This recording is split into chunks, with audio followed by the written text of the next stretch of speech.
آپ علیہ الصلوۃ والسلام جب پیدا ہوئے تو فرمایا گھر کے اندر اتنے بھی پیسے نہیں تھے کہ تیل منگا کر چراغ جلایا جا سکے۔ مناظر احسن گیلانی رحمت اللہ علیہ فرماتے ہیں اگر اللہ چاہتے تو سورج اور چاند کو حکم دیتے کہ آج تم نے افق پر طلوع نہیں ہونا، میرے حبیب کے گھر طلوع ہونا ہے کہ میرا حبیب دنیا میں تشریف لا رہا ہے۔ اگر اللہ چاہتے تو ستاروں کو حکم دیتے آج تم نے آسمان پر نہیں چمکنا بلکہ میرے حبیب کے گھر چمکنا ہے کہ میرے حبیب دنیا میں تشریف لا رہے، لیکن اللہ نے نہ چاند کو حکم دیا، اللہ نے نہ سورج کو حکم دیا، اللہ نے نہ ستاروں کو حکم دیا۔ تو اس پر مولانا مناظر حسن گیلانی رحمت اللہ علیہ نے ایک عجیب نقطہ لکھا ہے، فرمایا اللہ کر سکتے تھے جو اللہ ہر روز سورج کو وقت پر نکالے اور وقت پر غروب کرے، چاند کو وقت پر نکالے، وقت پر غروب کرے، ستاروں کو وقت پر نکالے اور اپنی مرضی سے چاہے ان کو غروب کر دے، اپنی مرضی سے چاہے ان کو نکال دے، تو اللہ قادر تھا اس بات پر کہ اپنے حبیب کی پیدائش کے وقت چاند اور سورج کو حکم ہو جاتا آج تم نے افق پر طلوع نہیں ہونا، آج میرے حبیب کے گھر طلوع ہونا ہے۔ لیکن فرمایا نقطہ یہ ہے اگر اللہ کے نبی علیہ الصلوۃ والسلام کی پیدائش کے وقت چاند اور سورج اور ستارے آپ علیہ السلام کے گھر میں طلوع ہوتے تو جو حضور کے چہرے انور سے روشنی پیدا ہونی تھی اس میں کوئی امتیاز نہ کر سکتا۔ کوئی کہتا یہ تو چاند کی روشنی ہے، کوئی کہتا یہ تو سورج کی روشنی تھی، کوئی کہتا یہ تو ستاروں کی روشنی تھی۔ اللہ نے نہ چاند کو حکم دیا، نہ سورج کو حکم دیا، نہ ستاروں کو حکم دیا، اور حضور علیہ السلام جب پیدا ہوئے حضرت آمنہ فرماتی ہیں جتنی روشنی ہوئی شام اور ایلار اور کسرا کے مجھے سرخ محلات تک نظر آ گئے۔ تو گویا اللہ نے اب کہا کہ تقابل کرو، تم سورج کے ساتھ میرے حبیب کے چہرے کا تقابل کرو، تم چاند کے ساتھ میرے حبیب کے چہرے کا تقابل کرو، تم ستاروں کے ساتھ میرے حبیب کے چہرے کا تقابل کرو، تم پھر فیصلہ کر کے بتاؤ سورج کی روشنی تیز ہے یا میرے حبیب کے چہرے کی روشنی تیز ہے، چاند کی روشنی زیادہ میٹھی ہے یا میرے حبیب کا چہرہ زیادہ میٹھا ہے، چاند ستارے چمکتے زیادہ خوبصورت لگتے ہیں یا میرا محبوب دنیا میں وہ زیادہ خوبصورت لگتا ہے۔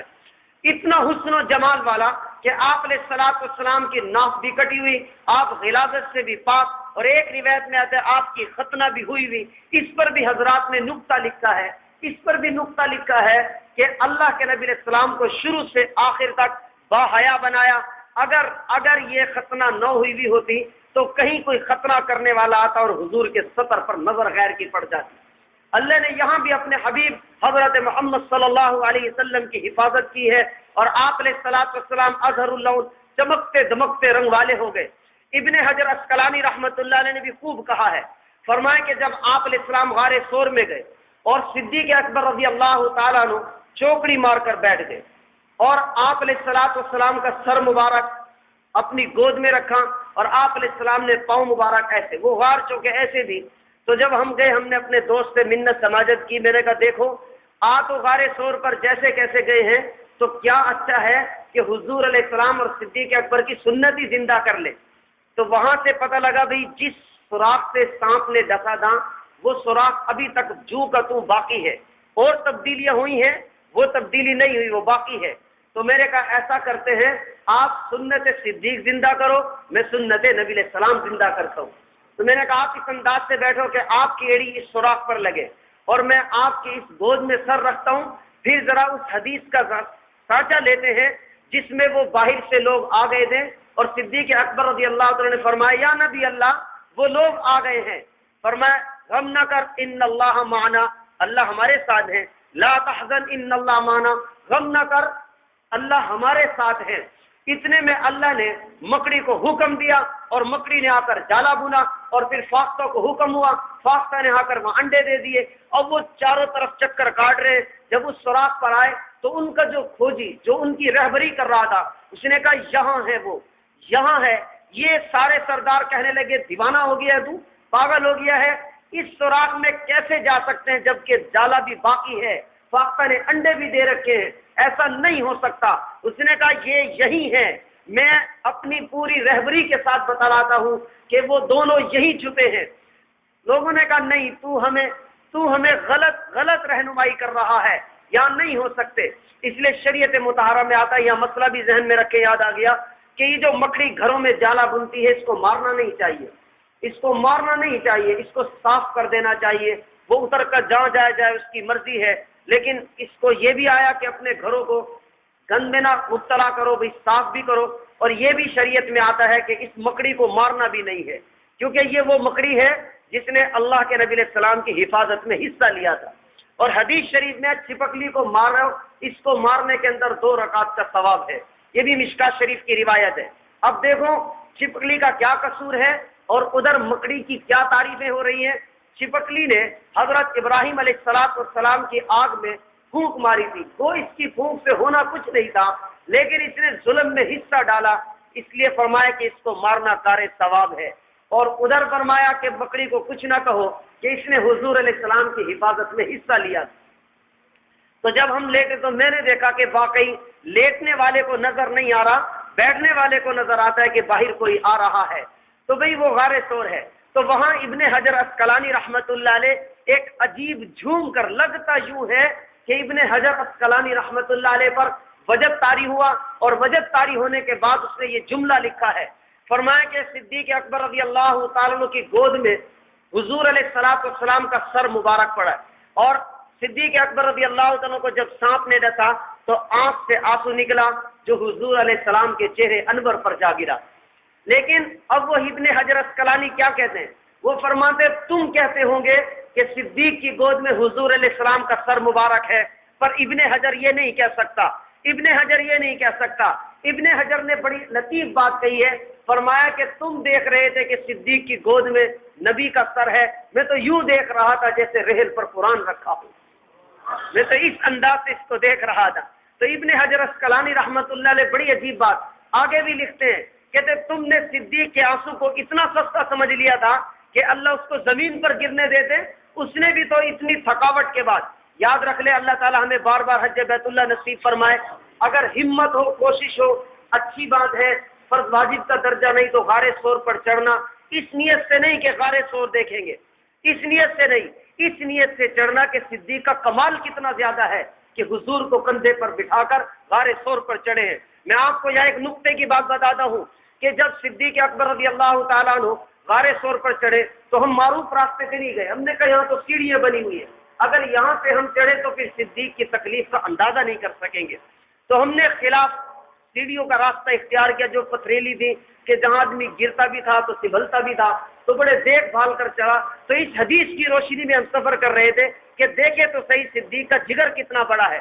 ایک مرتبہ حضرت علی رضی اللہ عنہ نے فرمایا یا نبی اللہ میرے کندھوں پر سوار ہو جائیے، حضور نے فرمایا علی تو حیدر کرار ضرور ہے، تو فاتح خیبر ضرور ہے، پر نبوت کا بوجھ اٹھانا صدیق کا کام ہے۔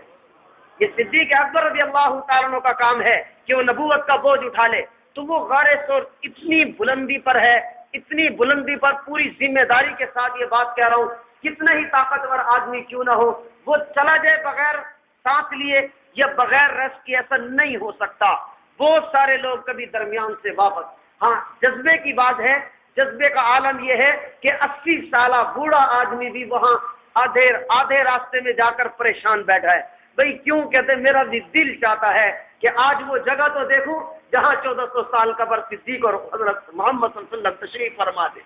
آج میں وہ جگہ دیکھنا چاہتا ہوں، لیکن بے بسی کا عالم یہ ہے، آج بڑھاپے نے میری ہڈیوں کو کمزور کر ڈالا ہے، بس وہی چکر کاٹتا رہا، ہم اوپر سے آگے تو وہی حسرت لیے بیٹھا تھا کہ ہائے کاش جوانی میں آ جاتا، ہائے کاش جوانی میں آ جاتا، آج میں وہاں ذرا اپنی آنکھوں سے ایک نظر ڈال لیتا جہاں 1400 سال قبل حضرت محمد صلی اللہ علیہ وسلم اور صدیق اکبر رضی اللہ تعالیٰ عنہ ایک غم کی حالت میں چھپے پڑے تھے، میں اپنی آنکھوں سے وہ جگہ دیکھ لیتا۔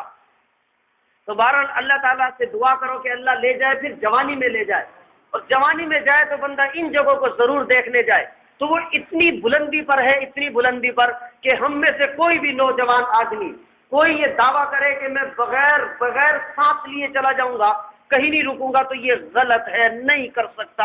اب سنو، حضور علیہ السلام نے فرمایا ایک پیغمبر کے اندر 100 جنتی مردوں کی طاقت ہوتی ہے، ایک نبی کے اندر 100 جنتی مردوں کی طاقت ہوتی ہے، اور ایک جنتی مرد کے اندر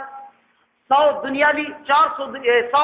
مردوں کی طاقت ہوتی ہے۔ تو ایک پیغمبر کے اندر 4000 دنیاوی مردوں کی طاقت ہوتی ہے، پھر یہ صدیقی کا کمال ہے کہ یہ غار ثور پر چڑھ رہا ہے، حضور علیہ السلام کندھے مبارک پر ہے، نبوت کا بوجھ صدیق کے کندھوں پر ہے، اور جذبے کے ساتھ اور شوق کے ساتھ اور ولولے کے ساتھ جا رہا ہے، اور یقین آتا ہے کہ اس غار ثور پر نبوت کو کندھے پر بٹھا کر چڑھنے کا کام یہ سوائے جذبے کے کوئی بات نہیں ہے، سوائے عشق اور محبت کے کوئی بات نہیں ہے۔ ایسے نہیں کہہ دیا حضور علیہ السلام نے کہ روز محشر میں اللہ کہیں گے محمد، اے محمد بتاؤ کون ہے وہ جس سے تیرا حساب شروع کروں، لاؤ اپنے امتی میں سے کس کو لاتے ہو جس سے آج رب العزت، جس سے آسمان اور زمینوں کا رب حساب شروع کرے، تو حضور علیہ السلام صدیق کے سر پر ہاتھ رکھیں گے کہ اللہ اس سے حساب شروع کر، ہر ایک کا بدلہ چوکا کر آیا ہوں، اس بوڑھے جرنیل کا بدلہ نہیں چوکا کر آیا ہوں۔ تو کمال تو صدیق اکبر رضی اللہ تعالیٰ عنہ۔ اگلی بات بتاتا ہوں جو اہم بات ہے،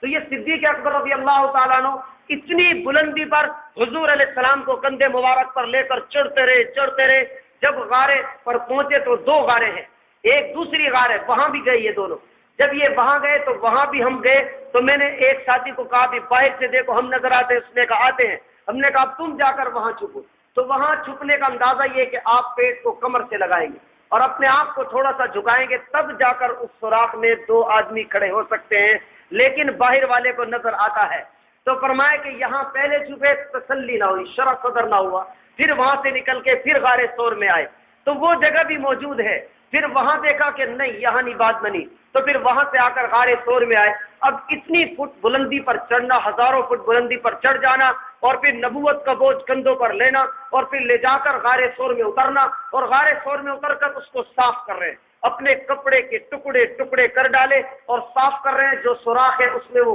کپڑا ڈال رہے ہیں، تو ایک سوراخ باقی بچ گیا، اس میں ایڑی رکھ کر کمال جائیے، اللہ کی قسم ہے اللہ صدیق اکبر کی بخشش کرنے پر آئے تو ان جملوں سے کر دے، ان جملوں سے جو میں کہنے لگا ہوں، اتنی ہزاروں فٹ بلندی پر چڑھنا اور پھر چڑھ کر وہاں غار کی حفاظت صفائی کرنا، اور پھر وہاں بیٹھ کر جملہ کیا کہہ رہے ہیں،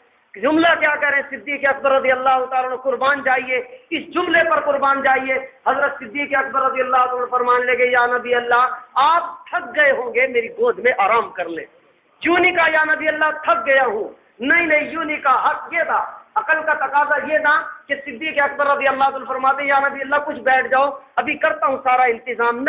نہیں کہا، نہیں، وہاں پہنچ کر صفائی ستھرائی کرنے لگے اور سوراخوں میں وہ کپڑے ڈالنے لگے، اور جب آخری سوراخ بچ گیا تو ایڑی لگا کر کہتے یا نبی اللہ آپ تھک گئے ہوں گے، آپ آرام کر لیجئے، آپ تھک گئے ہوں گے، قربان جائیے۔ وہ منظر کیسا منظر ہوگا کہ صدیق کی گود ہوگی اور حضور علیہ السلام کا سر مبارک ہوگا،